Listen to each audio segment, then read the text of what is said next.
अमर bell episode 24। Aliza बहुत जल्द खाने से फारग हो गई। जब वो एक्सक्यूज मी कहकर खड़ी हुई तो नानो पहली बार मतवज्जो हुई थी। तुमने खाना खा लिया? जी। जवाब इंतहाई मुख्तसर था।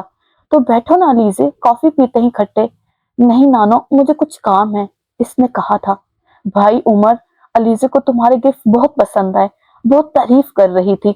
नानो इस बार उमर से मुखातिब थी। अलीज़े ने उमर को देखने की कोशिश नहीं की। नानो फिर मैं जाऊं? इससे पहले कि उमर जवाबन कुछ कहता, अलीज़े ने नानो से कहा था। नानो ने इसे कुछ खफगी से देखा। इन्हें शायद अलीज़े से इस तरह के रद्दमल की तवक्को नहीं थी। ठीक है, जाओ। Thank you. वो डाइनिंग रूम से बाहर निकल आई। अगले चंद दिन भी इसके और उमर के दरमियान कोई भी बात नहीं हुई थी। वो सुबह जिस वक्त यूनिवर्सिटी जाती थी, इस वक्त वो सो रहा होता, और जब वो वापस आती तो घर में मौजूद नहीं होता था। शाम को वो घर आया करता था और इस वक्त वो अपनी पढ़ाई में मसरूफ होती थी। रात के खाने पर इनका सामना होता था और इसके बाद उमर वॉक पर निकल जाया करता था और अलीज़े एक बार फिर अपने कमरे में जाकर पढ़ाई में मसरूफ हो जाती थी। इसने इस वाक़ये के बाद कभी भी उमर के कमरे में जाने की कोशिश नहीं की थी। अब मुलाजिम ही इसके कमरे को साफ किया करता था और वहीं सारे पैगाम लेकर इसके कमरे में जाया करता था। उमर से घर में जब भी और जहां भी इसका सामना होता, वो कतरा कर गुजर जाती। खुद इसने भी बात करने की कभी कोशिश नहीं की थी। इस दिन दोपहर का वक्त था। नानो किसी काम से बाहर गई हुई थी। खानसामा भी अपने क्वार्टर में था। वो कॉफी बनाने के लिए किचन में आई थी जब इसने लाउंज में फोन की घंटी सुनी। वो लाउंज में चली आई। फोन उमर के किसी दोस्त का था। हाँ, वो घर पर है, आप इनके मोबाइल पर कॉल कर लें, इसने फोन सुनने पर कहा था। मैंने मोबाइल पर कॉल करने की कोशिश की है लेकिन मोबाइल ऑफ है। आप या तो इनसे बात करवा दें या फिर इन्हें कहें कि मोबाइल ऑन करें, दूसरी तरफ से कहा गया था। अच्छा, आप होल्ड करें, मैं इनको बुलवा देती हूँ, इसने कुछ सोचने के बाद कहा था। रिसीवर रखने के बाद वो सोचती रही कि उमर तक पैगाम कैसे पहुंचाए। सिर्फ पैगाम इस तक पहुंचाने के लिए वो क्वार्टर से मुलाजिम को बुलवाती तो ये बात ना सिर्फ मुलाजिम के लिए अजीब होती बल्कि इस वक्त तक बहुत देर हो जाती। चंद लम्हे सोचने के बाद इसने खुद ही पैगाम देने का सोचा। उमर के बेडरूम के दरवाजे पर पहले दस्तक देते ही अंदर से आवाज आई थी। यस, कम इन। आपकी कॉल है, इसने बुलंद आवाज में कहा था। अलीज़े, अंदर आ जाओ, अंदर से कहा गया था। आपके किसी दोस्त का फोन है, इसने इसकी बात के जवाब में एक बार फिर अपना जुमला दोहराया था। मैं आ रहा हूं। इस बार चंद लम्हों के वक्फे के बाद इसने कहा था। वो वापस किचन में आकर कॉफी मेकर में पानी डालने लगी। चंद लम्हों के बाद इसे लाउंज में उमर की आवाज सुनाई दी थी। वो फोन पर बातें कर रहा था। अलीज़े अपने काम में मसरूफ रही। वो इस वक्त फ्रिज से क्रीम निकाल रही थी जब इसने उमर की आवाज सुनी थी। मैंने तुमको अपने कमरे में आने से मना नहीं किया। इसने मुड़कर देखा। वो किचन के दरवाजे में खड़ा था। आप जब चाहे मेरे कमरे में आ सकती हैं। वो मुड़कर दोबारा क्रीम का पैकेट निकालने लगी। इस दिन इत्तराज मुझे सिर्फ तुम्हारे आने के तरीके पर हुआ था क्योंकि मेरा ख्याल है वो ज्यादा मुनासिब नहीं था, वो एक बार फिर कह रहा था। अलीज़े क्रीम को प्याले में निकालने लगी। वो खामोशी से इसे देखता रहा। वो इसके वहां खड़े होने से उलझ गई। मैं इतना बुरा भी नहीं हूं कि आप मेरी बात का जवाब देना भी पसंद न करें। वो कुछ कहे बगैर ही क्रीम को फेंटने लगी। उमर इससे कभी भी आप कहकर मुखातब नहीं करता था। इसे हैरानी हो रही थी कि इस वक्त वो इसे आप कहकर क्यों मुखातब कर रहा था। ठीक है, जवाब मत दे, कॉफी का एक मग तो दे सकती हैं।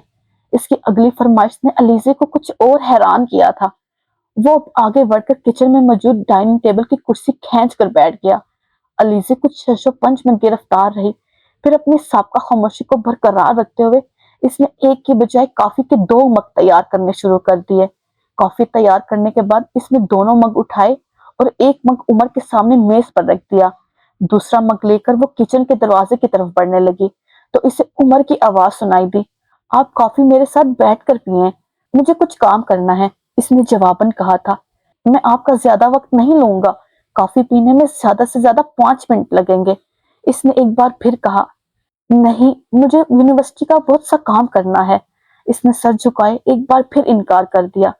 उमर इस बार फिर इसरार करने के बजाय तेजी से उठकर किचन से निकल गया। अलीज़े हक्का बक्का इसे जाता देखती रही। इसे उमर से इस किस्म के रद्दमल की तवक्को नहीं थी। कॉफी का मग अब भी वैसे ही मेज पर पड़ा हुआ था और इसमें से निकलने वाला धुआं देखकर علیزے کو افسوس ہو رہا تھا، وہ اندازہ نہیں کر پا رہی تھی کہ عمر ناراض ہو گیا ہے یا ویسے ہی اٹھ کر چلا گیا ہے۔ 2 دن کے بعد چھٹی کا دن تھا اور علیزے 10-11 بجے کے قریب لان میں اپنی ایک پینٹنگ مکمل کرنے میں مصروف تھی۔ آسمان بادلوں سے ڈھکا ہوا تھا اور ٹھنڈی ہوا چلنے کی وجہ سے خاصی خنکی تھی، مگر وہ جان بوجھ کر لینڈسکیپ مکمل کرنے کے لیے باہر آ گئی تھی۔ پلیٹ کو ہاتھ میں تھامے ہوئے وہ برش کے ساتھ کینوس پر سٹروکس لگاتی رہی۔ سورج کی روشنی نہ ہونے کی وجہ سے اسے شیڈ دینے میں بہت غور و خوض کرنا پڑ رہا تھا۔ شاید وہ بھی کچھ اور دیر اسے ان مارک سے اپنے کام میں مصروف رہتی، مگر کینوس پر پڑنے والی بارش کے ایک قطرے نے اسے چونکا دیا تھا۔ اس نے بجلی کسی تیزی سے کینوس کو ایزل سے اتار لیا۔ پیچھے مڑتے ہی اس کی نظر عمر پر پڑی تھی۔ وہ لان کے بالکل ہی سامنے شیڈز کے نیچے برآمدے کی سیڑھیوں پر اسی جگہ بیٹھا ہوا تھا جہاں اس نے اپنے برش اور پینٹ باکس رکھے ہوئے تھے۔ وہ ایک لمحے کے لیے ٹھٹکی، پتہ نہیں وہ کب سے وہاں بیٹھا ہوا تھا۔ علیزے کو اس کی آمد کا پتہ نہیں چلا تھا۔ پھر اس نے کینوس کو اپنے کلرز کے پاس جا کر رکھ دیا۔ واپس لان میں آ کر اس نے اپنا ایزل اٹھایا اور اسے بھی وہاں لے آئی۔ عمر اب بھی اس کی پینٹنگ دونوں ہاتھوں میں تھامے دیکھ رہا تھا۔ علیزے خاموشی سے اس کے قریب آ کر اپنی چیزیں سمیٹنے لگی تھی۔ علیزے، تمہیں اب مجھے معاف کر دینا چاہیے۔ وہ پینٹ باکس اور برش اٹھا کر کھڑی ہو رہی تھی جب عمر نے نظریں اٹھا کر اسے کہا۔ وہ اس کے اس جملے پر حیران رہ گئی تھی۔ میں آپ سے ناراض نہیں ہوں، تو پھر معافی کس بات کی؟ عمر نے کچھ کہنے کے بجائے نرمی سے اس کا ہاتھ پکڑا اور اسے اپنے پاس بٹھا لیا۔ میری بکواس پر غصہ کرنے کا کوئی فائدہ نہیں ہے۔ آپ ناراض تھے مجھ سے، میں تو ناراض نہیں تھی۔ عمر کا رد عمل اس کے لیے بے حد حیران کن تھا۔ وہ ایک دم کھلکھلا کر ہنسنے لگا تھا۔ چند لمحے ہنسنے کے بعد اس نے کہا، میں تم سے ناراض نہیں ہو سکتا علیزے، تم سے، مگر آپ تھے۔ اس نے اپنے الفاظ پر زور دیتے ہوئے کہا تھا۔ نہیں، میں تم سے ناراض نہیں تھا۔ ناراض ہونے کے لیے شکایت کا ہونا ضروری ہوتا ہے اور مجھے تم سے کبھی کوئی شکایت نہیں ہو سکتی۔ اس نے سر اٹھا کر بے یقینی سے عمر جہانگیر کو دیکھا تھا۔ دنیا میں کوئی نہ کوئی ایسا ضرور ہوتا ہے جس کی کوئی بات آپ کو بری نہیں لگتی، جس پر کبھی آپ کو غصہ نہیں آتا، جس سے کبھی آپ ناراض نہیں ہوتے۔ ناراض ہونا چاہیں تو بھی نہیں ہو سکتے۔ میرے لیے وہ کوئی نہ کوئی تم ہو۔ عمر کو کیا ہو گیا ہے؟ علیزے نے سوچا تھا، یہ کیا کہہ رہا ہے؟ اس کی بے یقینی میں کمی نہیں آئی تھی۔ آفٹر آل آپ تو یہ ضرور چاہتے ہیں کہ آپ کے مرنے پر کوئی ایسا آپ کے لیے روئے جس سے آپ نے ساری زندگی رونے نہ دیا ہو۔ میں جانتا ہوں علیزے، میرے مرنے پر میرے لیے رونے والی صرف تم ہوگی۔ وہ ہونک بنی اس کا چہرہ دیکھتی رہی۔ وہ مسکرا رہا تھا۔ آپ کیا کرنا چاہتے ہیں؟ اس نے یکدم خوفزدہ ہو کر کہا۔ عمر بھی ساختہ قہقہ مار کر ہنسا۔ کچھ نہیں، میں کچھ بھی نہیں کرنا چاہتا۔ پھر آپ کس طرح کی باتیں کیوں کر رہے ہیں؟ کیسی باتیں؟ یہ جو آپ کہہ رہے ہیں۔ میں کیا کہہ رہا ہوں؟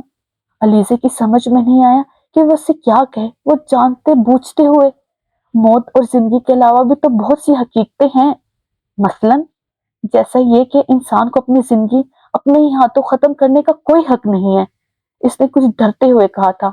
اور یہ کہ انسان کو ہر حال میں خوش رہنے کی کوشش کرنی چاہیے، اور یہ کہ زندگی میں آنے والے پرابلمز کا ثابت قدمی سے مقابلہ کرنے چاہیے۔ بس؟ علیزے کچھ شرمندہ ہو گئی تھی۔ اس کا خیال تھا کہ وہ اس کی بات کے جواب میں اپنے رویے کی وضاحت کرے گا، اپنے اس اقدامات کو صحیح ثابت کرے گا، مگر اس نے ایسا کچھ نہیں کیا تھا۔ یہ پینٹنگ تم مجھے دے دو۔ اس کی ساری باتوں کے جواب میں اس نے دونوں ہاتھوں میں پینٹنگ اٹھا کر دیکھتے ہوئے کہا تھا۔ آپ اس کا کیا کریں گے؟ علیزے نے بات کا موضوع بدل جانے پر کچھ مایوسی سے کہا۔ میں اسے اپنے بیڈ روم میں لگاؤں گا یا پھر اپنے آفس میں۔ یہ بھی مکمل نہیں ہوئی۔ مجھے تو یہ مکمل لگ رہی ہے۔ نہیں، کچھ سٹروکس رہتے ہیں اور پانی کے اس قطرے کی وجہ سے یہاں کلر بھی خراب ہو گیا ہے۔ اسے بھی ٹھیک کرنا ہوگا۔ علیزے نے ہاتھ سے تصویر کی مختلف جگہوں کی طرف اشارہ کرتے ہوئے کہا۔ نہیں، مجھے اسی طرح چاہیے، کسی مزید تبدیلی کے بغیر۔ مگر بارش کے اس قطرے والی جگہ کو تو مجھے ٹھیک کرنا پڑے گا۔ تم بارش کے اس قطرے والی جگہ کو ٹھیک کرنے کے بجائے یہاں اپنا نام لکھ دو۔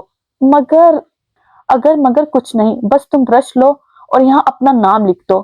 علیزے نے کچھ حیرانی سے اسے دیکھا اور پھر برش نکال کر سفید کلر سے تصویر کے درمیان میں بارش کے اس قطرے کی وجہ سے پھیلے ہوئے رنگ میں कुछ बेदिली से अपना नाम लिख दिया।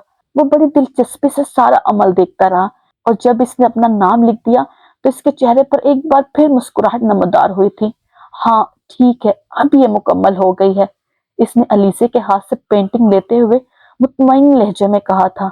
उमर जहांगीर दरमियान में मौजूद धब्बे और इस पर लिखे नाम को सराह रहा था। मेरा कमरा तुम्हें बहुत मिस करता है, इसने चौंक कर इसकी तरफ देखा। जारी। रुक जाए। आपने इस वीडियो को लाइक किया? नहीं किया ना, तो प्लीज लाइक कर दे। और चैनल को सब्सक्राइब किया? वो भी नहीं किया होगा यकीनन, तो वो भी कर दे प्लीज।